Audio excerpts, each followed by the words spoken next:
आज के आधुनिक युग में जहां हर तरफ कंप्यूटर देखा जाता है, वहीं उज्जैन के सिद्धवट में पंडित पुजारी उनके पास में बही खाते चलते हैं, जिसके अंदर कई पीढ़ियों के नाम देखने को मिल जाते हैं। आइए जानते हैं विस्तार से।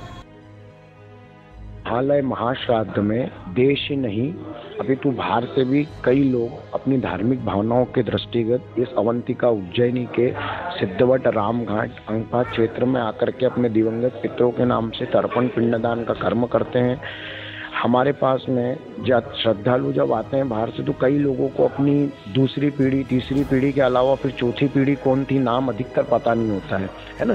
क्योंकि आजकल अधिकांश परिवार ऐसे हो गए हैं जो नौकरी या अन्य कार्य क्षेत्रों के कारण अन्य स्थानों पर गए हैं, और फिर वहाँ के बाद उनकी वंशावली परंपरागत क्या रही है उन्हें पता नहीं होता है। तो ऐसे में सबसे महत्वपूर्ण कार्य करती है हमारे पास में ये पोथी।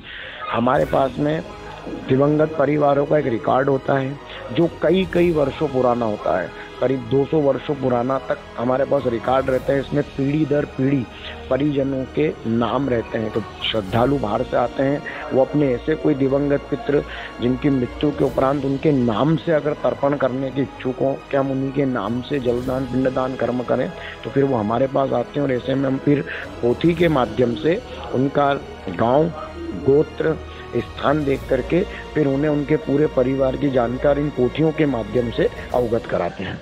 तीर्थ में यजमान जहाँ पर प्रारब्ध में पूर्व में कार्य किए हैं, अपने तीर्थ पुरोहित के पास जाते हैं, पंडों के पास जाते हैं। वैसे 12 प्रमुख पंडे हैं जिसमें तीर्थ स्थान पे सभी के स्थान सुनिश्चित है, निर्धारित है।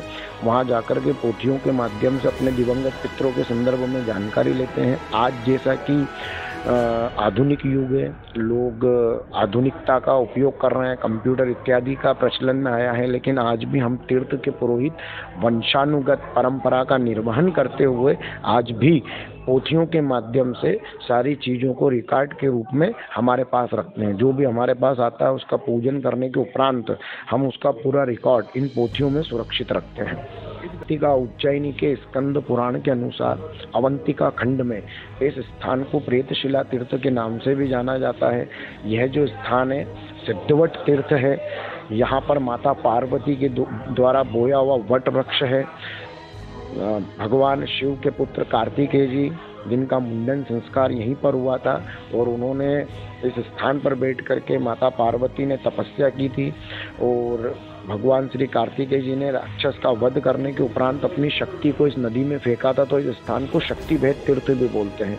अन्य तीर्थों की अपेक्षा इस स्थान पर आकर के पूजन करने से प्राणी को जो दिवंगत अधोगति में जाते हैं, विशेषकर प्रेत योनि अन्य अवस्था में भटकते हैं, तो यहाँ स्थान पर आकर के पूजन करने से उन्हें प्रेता या प्रेतस्य प्रेतत्व योनि निवारण, प्रेत योनि से उन्हें यहाँ आकर के पूजन के उपरांत निवारणा मिलती है।